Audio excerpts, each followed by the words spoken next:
রঘুনাথপুর গ্রামে ছোট্ট কুঁড়ো ঘরে থাকতো তারা দুই বাপ ছেলে। তার ছেলে ছিল অনেক চঞ্চল, সে একদম কাজ করতো না। তার নাম ছিল রাজু। সে সবসময় একা জঙ্গলের পুকুর পাড়ে বসে থাকতো, সবসময় ঘুরে বেড়াতো, একদম অলস ছিল। এবং তার বাবা রহিম, সে অনেক কষ্ট করে একদিন তার অলস ছেলেকে একসঙ্গে নিয়ে গিয়ে মাঠের জমিতে কোনো রকম তার ছেলেকে কাজ করায় এবং তাদের ছোট্ট ক্ষেতটাকে তারা বাপ ছেলে মিলে চাষ করে কোদাল দিয়ে। দেখ বাবা রাজু, এখন কিন্তু এরকমটা করলে আর হবে না। তুই এখন দিন দিন বড় হচ্ছিস, তোকে এখন এরকমটা অলসতা করলে আমি তোকে আর কয়দিন বা ধরে নিয়ে যে কাজ করাবো বল? একটু নিজে কিছু চিন্তা ভাবনা কর, বুঝলি? আরে বাবা, তুমি আমাকে নিয়ে এত চিন্তা করছো কেন? আমি ঠিক নিজের পায়ে আস্তে আস্তে দাঁড়িয়ে যাব, কোনো একটা ব্যবসা শুরু করব, দেখে নিও। তারপর রাজু আস্তে আস্তে নিজেকে নিয়ে ভাবতে শুরু করে। একটা রাস্তার ধারে ছোট্ট দোকান দেয়। সে বেশ কিছু দোকানে মাল ভরেছিল। তারপর বৈকাল টাইমে সে নদীর পাড়ে বসে একা একা চিন্তা করে, যেভাবে হোক আমাকে কম সময়ের মধ্যে আমার ব্যবসাটা বড় করতে হবে। আর এদিকে আমাদের জমিতে আমরা যদি বাপ বেটা মিলে কাজ করি তাহলে তো আরো বেশি ফসল ফলাতে পারি। এটা করলে তো খুব ভালো হয়। বাবা, আমি তো একটা ছোট্ট দোকান দিলাম, মোটামুটি ভালোই চলে। এবার দেখি আমাদের জমিতে সবজিগুলো কেমন হয়েছে, যদি ভালো হয় ওগুলো বিক্রি করব বাজারে। আরে বাহ রাজু, এটা তো খুব ভালো বুদ্ধি। তাহলে এদিকে তুই দোকানও চালাবি, আর যে সবজিগুলো আমাদের হবে সেগুলো তুই বাজারে বিক্রি করে আসবি। এমনই তো আমাদের মাঠে কিছু পচে যায়, নষ্ট হয়ে যায়। এরপর রাজু তাদের সবজির জমিতে এলো সবজিগুলো কেমন হয়েছে দেখার জন্য। কারণ এখন রাজু আস্তে আস্তে বেশ দায়িত্ববান হয়ে উঠছিল। আস্তে আস্তে সে অলসতা কাটিয়ে এখন একটু বুদ্ধিমান হয়ে উঠল। আমাদের জমিতে তো বেশ সবজিগুলো ভালোই হয়েছে। এবার কালকে আমি কিছুটা তুলে বাজারে গিয়ে বিক্রি করব। যাই, এখন বাড়ি ফিরে যাই।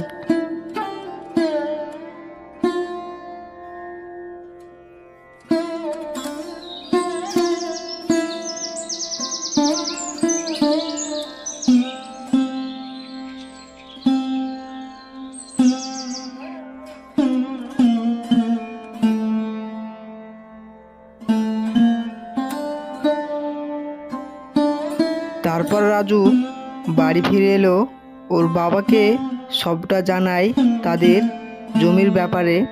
এবং রাজু আবার মাঠে যাবে ওদের খেতে কাজ করার জন্য, সে কথা তার বাবাকে বলে। বাবা, আমি কালকে মাঠে গিয়েছিলাম, আমাদের সবজির জমিটা দেখলাম বেশ ভালো তো ফলন ফলেছে, এগুলো তুলে এনে বিক্রি করতে যাব। শোন, মাঠে একটু কাজ ছিল, কদলটা নিয়ে গিয়ে জমিটা একটু চাষ করে আয়। সবজিগুলো না হয় তার পরের দিন বাজারে গিয়ে বিক্রি করে আসিস, বুঝলি? তারপর রাজু কদলটা ঘাড়ে নিয়ে তাদের জমিতে আবার ফিরে এলো। সে জমিটাকে চাষ করবে ওই জন্য। তারপর সে জমিতে খুঁড়তে শুরু করলো।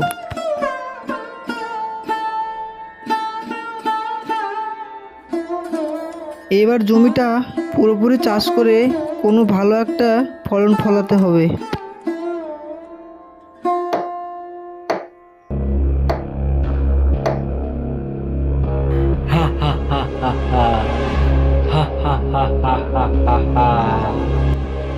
হি হা হা হা হা, তুই আমার 12 বছরের ঘুম ভাঙিয়ে দিলি। আমি এই জমিতে অনেক কষ্ট করে 12 বছর ধরে ঘুমিয়েছিলাম, আজ তুই আমার এক মুহূর্তে ঘুম ভাঙিয়ে দিলি।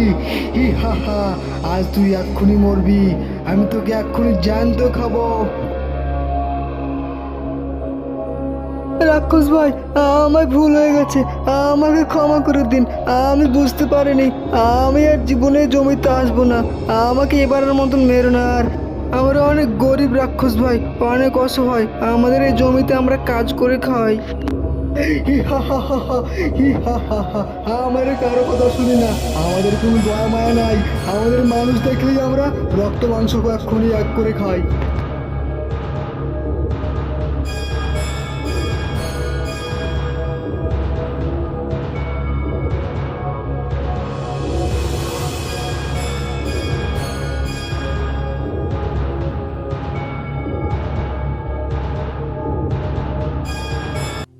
আস্তে আস্তে সন্ধে নেমে এলো।